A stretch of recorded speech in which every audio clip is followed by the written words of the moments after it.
Rekan-rekan media sekalian, pada hari ini telah diadakan penjumpaan perwira atau pasca perwira Prajurit Karir TNI yang terdiri dari 805 perwira Prajurit Karir TNI dan perwira sukarela Dinas Pendek TNI Tenaga Pertanian tahun anggaran 2025. Jadi terdiri dari PPK TNI regulernya 493 orang, kemudian PPK TNI program khusus. Di program khusus itu terdiri dari lulusan Unhan, STIN, dan Sandi Negara dengan jumlah 197 orang, dan perwira sukarela Dinas Pendek TNI Tenaga Pertanian dengan jumlah 119 orang.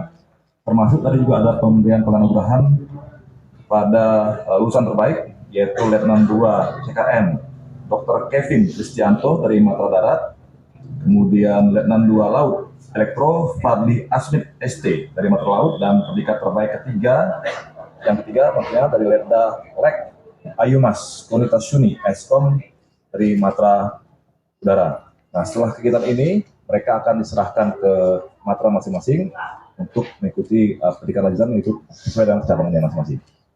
Itu kira-kira untuk kegiatan kita hari ini. Silakan kalau ada yang bertanya. Tadi ada penjelasan soal perwira khusus pertanian, Pak ya. Nah itu nanti boleh jelaskan Pak jumlahnya itu berapa dan ini arahnya kemana? Akan selaras dengan ketahanan pangan kan? Mereka akan bertugas di ranah sana seperti apa? Ya, jadi perwira sukarela Dinas Pendek Tenaga Pertanian itu jumlahnya 115 orang, tapi dari putranya ada 100 dan putrinya 15 orang. Nah itu nanti mereka itulah yang akan mengawaki dalam rangka ketahanan pangan, kemudian masuk di bidang teritorial, memberikan penyuluhan-penyuluhan, membantu dalam rangka memberikan penyuluhan tentang bagaimana cara bertani yang baik dalam rangka sehingga produksi yang meningkat, dari dalam rangka meningkatkan produksi pangan kita. Nah itulah fungsinya sarjana-sarjana pertanian tadi kita rekrut untuk kita jadikan perwira dan nantinya akan disebar ke pertama-tama di seluruh Indonesia sehingga bisa duduk di bidang teritorial untuk memberikan penyuluhan, membantu masyarakat, membantu petani dalam rangka bagaimana cara bertani yang baik dalam rangka sehingga produksinya bisa meningkat sesuai dengan apa yang diharapkan. Ya. Sudah bikin mau dia, kan dia sejalan nih. Nah gitu ya. Oke. Pak, perwira pertanian itu baru kali ini aja atau udah dari sebelum-sebelumnya udah ada? Sebenarnya dulu sudah ada, tapi tidak fokus. Nah sekarang ini kita fokus karena dalam rangka meningkatkan produksi pangan, ketahanan pangan tadi, makanya kita merekrut. Kan Indonesia luas nih, Sabang sampai Merauke, jadi kita butuh banyak sarjana-sarjana yang punya latar belakang bidang pertanian tadi. Nah, apakah di proses pendidikannya ada pembekalan khusus atau menggandeng kerjasama dengan Kementerian Pertanian? Jadi kalau pendidikannya ini kan pendidikan hikmah namanya, pendidikan pertama. Jadi kan kalau dengan keahlian pertanian dia sudah punya, dia sarjana dulu dia sudah punya, dia sarjana pertanian. Jadi dalam 3 bulan ini dia hanya diberikan materi-materi tentang bagaimana TNI, bagaimana materi dasar sebagai seorang prajurit. Nah gitu. Sementara kan kalau materi pertaniannya dia sudah punya sejak dia kuliah di universitas dulu ya, jadi nggak perlu lagi disampaikan lagi. Hanya materi-materi ketentaraan, kemiliteran, bagaimana doktrin TNI, bagaimana menembak, bagaimana ya materi dasar tentang keprajuritan. Gitu ya. Jadi mayoritas sarjana pertanian. Iya. Semuanya pengaruh semua pertanian ya. Oke, lagi? Mungkin Pak Kapuspen boleh berbeda soal lanjutkan soal aja. Pak Kapuspen terkait ini Pak Pak Novi Helmi itu kan sekarang diangkat jabatan baru Pak. Ya. Di satu sisi masih menjabat sebagai Dirut Bulog. Nah ini kejelasannya akan seperti apa Pak? Dirut Bulog kan luar dari faktor instansi yang diatur dari UU TNI. Akan ada mundur kah atau instruksinya seperti apa? Ya, jadi kan Pak Novi Helmi kan sekarang jabatan adalah staf khusus, artinya sudah dinonjolkan. Jadi staf khusus sudah nggak ada jabatan dari TNI. Ya, kan dari tanya Danjen Akademi TNI sekarang tarik mundur jadi staf khusus Panglima TNI. Nah, proses administrasi ini sedang berlangsung, kan nggak bisa tiba-tiba saja. Kita tunggu saja nanti proses administrasinya bagaimana tentang kemudian dia nanti dalam waktu singkat akan tersampaikan kepada rekan-rekan desa. Ya. Insya Allah bulan ini sudah. Kita tunggu ya proses administrasinya ya. Jadi artinya Pak Novi Helmi sudah mengajukan untuk mengundurkan diri ya? Sedang kita proses kan memang sesuai amanat undang-undang bagi prajurit TNI aktif yang menempatkan jabatan di luar 14 kementerian dan lembaga yang diamanatkan oleh revisi Undang-Undang TNI 34 tahun 2004 tadi, ya harus mengundurkan diri dari dinas keprajuritan atau sendiri. Itu nggak bisa tawar lagi tuh. Gitu. Oke? Pak, tanya soal itu Pak. Ini kemarin masyarakat sipil terkait dengan RUU TNI Pak, Ya. menuding ada operasi informasi yang menyerang mereka dengan tuduhan antek-antek asing dan segala macam, yaitu terkait dengan konten-konten di media sosial yang dimiliki akun resmi beberapa satuan di TNI gitu Pak. Itu seperti apa Pak responnya? Kemudian yang kedua terkait dengan proses hukum di Lampung dan juga kasus yang di Banjarbaru. Seperti apa sih Pak sebenarnya sikap Mabes TNI dan sikap Panglima TNI terhadap kasus tersebut? Terima kasih Pak.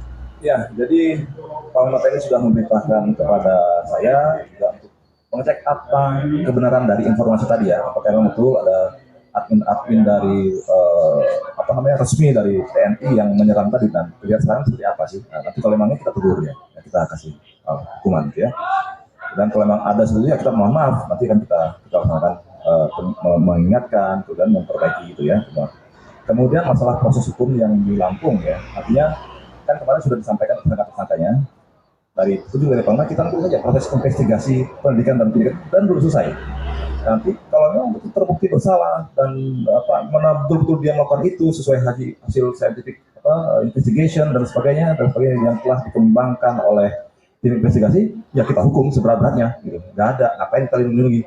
Sudah jelas komitmen TNI kalau bagi prajurit yang melanggar hukum ya kita proses. Sampai takut kalau perlu pecat. Gitu. Kan yang daftar dari prajurit TNI banyak. Hari ini aja yang dilantik segitu banyaknya 805 orang gitu. Yang daftar ribuan. Jadi ngapain lindungi yang jelek gitu. Udah hukum aja lah, banyak yang daftar Pak ya. Kemudian yang masalah di Banjar gitu ya. Masalah di Banjar ini, informasi terakhir yang kami dapat bahwa saat ini sedang diadakan penyelidikan dan penyidikan. Apakah betul Klasi J itu adalah pelakunya? Karena ini sifatnya baru informasi dari pihak keluarga. Karena ternyata si Klasi J ini adalah pacar dari korban. Nah itu ya. Nanti kita lihat apakah betul. Karena informasi yang kita dapat juga bahwa Klasi J ini sejak tanggal 17 Maret sampai hari ini dia ada di satuannya di Balikpapan. Nah, nanti kita lihat, makanya kita tunggu saja. Jadi mohon bersabar, jangan artinya kita bertumpu pada opini bahwa si A yang bersalah, kan belum tentu. Kasihan dia kalau nggak bersalah nanti. Kan itu. Kita tunggu saja bagaimana pendidikan dari pihak kepolisian, nanti dibantu oleh dari Pom AL untuk mengecek benar apakah betul si J ini adalah yang pelaku hukum dari itu. Gitu ya. Pertama kali ketahuannya itu bagaimana sih, apakah dia menyerahkan diri atau gimana sampai akhirnya kelas J ini bisa ketahuan bahwa dia diduga membunuh. Nah nanti kalau untuk detailnya teknisnya seperti itu tanyakan aja ke Dispena L ya atau Pemael ya, apakah dia melaporkan diri atau hanya laporan dari pihak keluarga si korban. Nah nanti silakan tanya detail teknisnya. Jadi yang saya tahu itu dari Mabes TNI menyikapinya bahwa ya kita tunggu saja hasil penyelidikan ya. Karena memang terbukti memang dia pelakunya, dia nggak ada ampun. Tadi yang seperti komen tadi dari Panglima TNI tentang hukum sebenarnya. Ya. Itu yang soal vonis bagi pelaku penembakan Bosental yang dua orang itu kan divonis seumur hidup, terus satu lainnya itu 4 tahun gitu nih. Mabes TNI menilai apakah itu sudah sesuai hukumannya atau seperti apa Pak? Ya tadi kalau Mabes TNI menyerahkan semuanya kepada pengadilan militer ya, kita serahkan, kita nggak mencampur itu. Memang keputusan seperti itu ya sudah kita ikuti, nggak perlu kita pembelaan segala macam. Ini kenapa berbeda? Ya udah, emang mereka lah ahlinya. Kayak saya misalnya tanya, aku bukan ahli hukum, nggak bisa juga jangan dukung ini hukumnya kurang berat, hukum pancung ya nggak bisa kan. Mereka lah yang sudah punya keahlian untuk menentukan sesuai dengan hasil investigasi, hasil pendidikan dan sebagainya. Hukumannya itu ya kita menghormati keputusan itu ya. Oke? Apa? Ini kan masih ada unjuk rasa Pak Ya. terkait yang menolak RUU TNI sendiri. Mungkin dari Mabes TNI ada himbauan kepada prajurit dan mungkin ditugaskan untuk mendekau kepolisian di lapangan gitu terkait itu. Ya, artinya kan prajurit TNI di sini yang di lapangan itu kan sifatnya tugas perbantuan kepada kepolisian atas permintaan kepolisian. Apabila memang ditemukan prajurit TNI itu melakukan kekerasan, artinya, dan ini kami juga mohon maaf, gitu ya. Tolong kalau memang ada bukti-buktinya serahkan kepada POM setempat sehingga kita bisa proses hukum. Ya, jadi tidak lagi katanya-katanya, kalau memang ada bukti di lapangan, ada fotonya, ada tahu namanya, kesatuannya, ya segera kita ingatkan dan kita proses hukum itu. Apalagi misalnya sampai cedera, sampai cacat yang dipukul misalnya, ya. Tapi juga kami juga mengimbau kepada teman-teman yang sedang berdemo, termasuk aparat yang ada di lapangan, sama-sama coba kita menahan diri ya, gitu ya. Jangan saling memprovokasi, apalagi ini bulan Ramadan, bulan suci, gitu ya.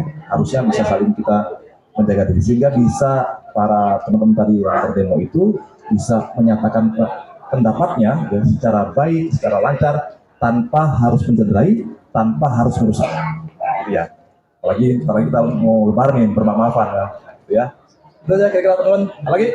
Oke, makasih ya. Pokoknya sampai elet nanya lah, boleh.